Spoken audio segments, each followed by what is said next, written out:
কেন্দ্রের আর্থিক বঞ্চনার বিরুদ্ধে প্রতিবাদ জানিয়ে দুদিন ধর্নায় বসেছিলেন তৃণমূল সুপ্রিমো মমতা বন্দ্যোপাধ্যায়, কিন্তু এরপর দিল্লি থেকে সাড়া না মেলায় আক্ষেপ করলেন মুখ্যমন্ত্রী। একই সঙ্গে বৃহত্তর আন্দোলনের হুঁশিয়ারি দিয়ে দিল্লি চলোর ডাকও শোনা গিয়েছে তার গলায়।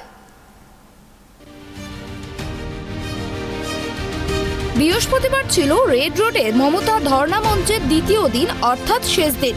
সেই ধর্ণা মঞ্চ থেকেই মমতা বন্দ্যোপাধ্যায় আক্ষেপের সুরে বলেন, ভেবেছিলাম কোনো একজন চুনোপুটির নেতাও ফোন করে বলবেন তারা বিষয়টি দেখছেন, কিন্তু কেউ একটা ফোন করলেন না। কখনো মনে হয় না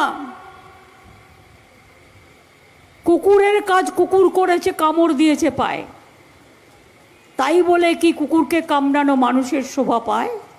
পায় না, তাই আমরা করি না। ভদ্রতা মেনটেন করছি। ইভেন দুদিন হয়ে গেল একটা চুনোপটি লিডারও ফোন করে বলেনি আচ্ছা আমরা দেখব তোমাদের দাবিটা ন্যায্য, জেনুইন। এখানকার নেতারা যাচ্ছেন চোর, ডাকাত, গুন্ডা, গদ্দার, গিয়ে দিল্লিকে বলে আসছেন 100 দিনের কাজের টাকা দেবেন না, ব্যাস দিল্লি দিচ্ছে না। রাস্তার টাকা দেবেন না, দিচ্ছে না।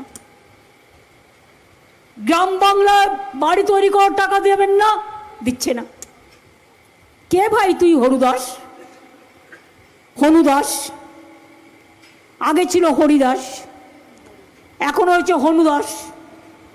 নতুন সব তৈরি হচ্ছে ভাষা। বাংলায় কিছু দেবেন না।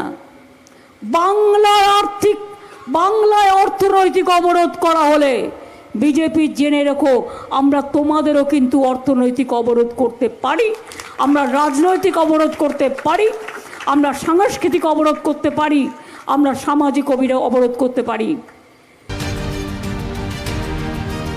অন্যদিকে মুখ্যমন্ত্রী মমতা বন্দ্যোপাধ্যায় হুঁশিয়ারি সুরে বলেন, দিল্লি চলো নিয়ে যদি আমি একটা প্রোগ্রাম করি, আমি সব রাজ্যের লোক নিয়ে আসব। দেখবে আমাদের ছাত্র যুবরা ট্রেন ভরাবে, ওরা নিজেদের টিফিন খরচা বাঁচিয়েও যাবে। দিল্লিতে ঢুকতে না দিলে যেখানে আটকাবে সেখানেই বসে পড়ব।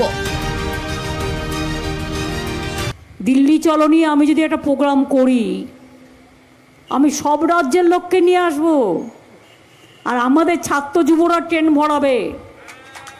আমার দরকার নেই, ওরা নিজেরা টিফিন খরচা বাঁচিয়েও যাবে, মা বোনেরাও যাবে। আর দিল্লিতে ঢুকতে না দিলে যেখানে আটকাবে সেখানেই বসবো। আন্দোলন আমাদের শেখাতে হবে না, আন্দোলনের লগ্নেই আমাদের জন্ম, সংগ্রামের লগ্নেই আমাদের জন্ম। তাই ভয় দেখাচ্ছ কাকে? ভয় না পেলে ভয় দেখাবে কাকে? গান্ধীজি এই কথাটা, রবীন্দ্রনাথ ঠাকুর ব্রিটিশদের বিরুদ্ধে গান্ধীজি সম্বন্ধে একটি কবিতা লিখতে গিয়ে লাস্ট লাইন ছিল এটা, যে ভয় না পেলে ভয় দেখাবে কাকে? আজ ভয় পেয়েছে, চমকাচ্ছে।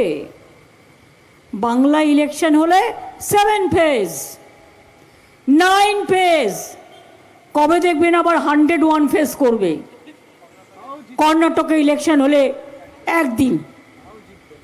তার কারণ এতটাই কনফিডেন্ট, ভাবছে জিত জায়গা, নেই জায়গা। इंतजार तो करो, कर्नाटक में क्या होगा, कर्नाटक का जनता ये ठीक करेगा। মুখ্যমন্ত্রী আরো বলেন, বাংলার স্বার্থে প্রধানমন্ত্রীর সঙ্গে দেখা করেছি, বারবার কাগজ দিয়েছি, আমরা কি আপনাদের চাকর নাকি দাস? তিনি এও বলেন, 7 দিনের মধ্যে টাকা দেওয়া বাধ্যতামূলক, তাও দিল না। 2024 का पहले रुपया बंद कर दो तो ममता जी का गवर्नमेंट नहीं चलेगा। हम लोगों ने जो पावर में थे ठीक बात कहा था कल्याण कि प्रणब मुखर्जी मेरे को बताया था कि तुम तो गवर्नमेंट में जा रहा है, लेकिन कितना उधर में कर्जा है, तुम क्या गवर्नमेंट संभालने पाएंगे? हम बोला था कोशिश करके देखेंगे। আমাদের তো কিছুই দেয়নি কেউ, তা সত্ত্বেও মাঝেই বলে আরে টাকা যতক্ষণ পুরো শোধ না হয় ইন্টারেস্ট বেড়ে যায়, এটা নিয়ম। সারাক্ষণ বলে বেড়ায় বাংলায় 5 লাখ কোটি টাকা দান, মাথা পিছু এত টাকা, মাথা পিছু এত টাকা। ওদের বলুন ওরে টাকলারা, এটা ভালো করে জান, তোর নেতারা দেশ বেচে দিয়েছে আর কত দেনা, ঋণ কত? 136 লক্ষ কোটি, 136 লক্ষ কোটি কোটি।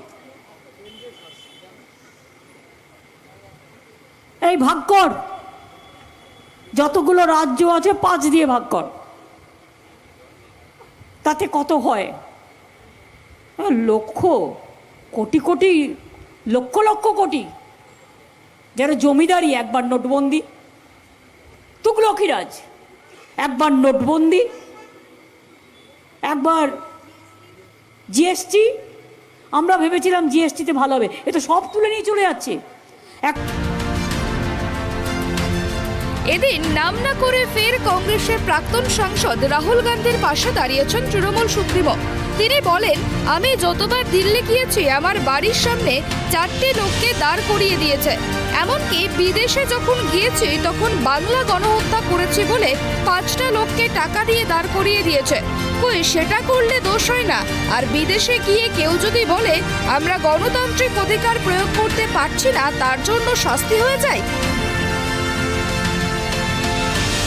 দেবযানী সরকারের রিপোর্ট, ট্রাইব টিভি, কলকাতা।